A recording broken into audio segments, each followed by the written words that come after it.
Guys, welcome back to AppIQ, and in this video I'm going to show you how to download and install free themes on your Android phone, right, without any third-party application, as a matter of fact. So do a swipe up and go to your settings, guys, and once you're here you want to scroll all the way down to where you'll find themes. So click on themes here. It will take you into like a Galaxy themes, like a store, right?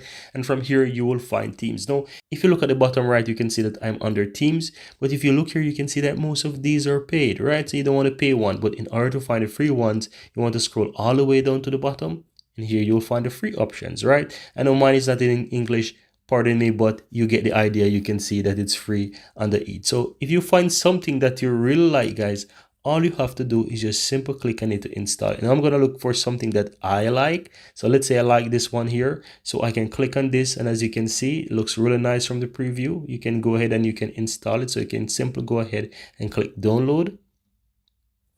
And as you can see, it's downloading there, and all you have to do is just simply click and apply.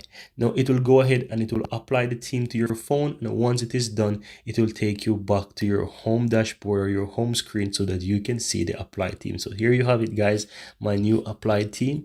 And if you want to go back to your default, it's very easy. You can simply go back into the themes as I showed you before on your phone. So if you go back to themes on your phone here and you tap on that, all you have to do is just simply click on menu here, then go to my stuff, and you will find the themes there. So as you can see, you have the default one. I also have another one that I installed, so you'll be able to find that here. So you can click on apply there to go back to your default, and that's how you can easily go ahead and install themes to your phone. So very easy stuff here, guys. I hope you find this useful, and if you do, don't forget to give this video a like, let me know in the comments below, and hit that subscribe button if you'd like to see more videos just like this one.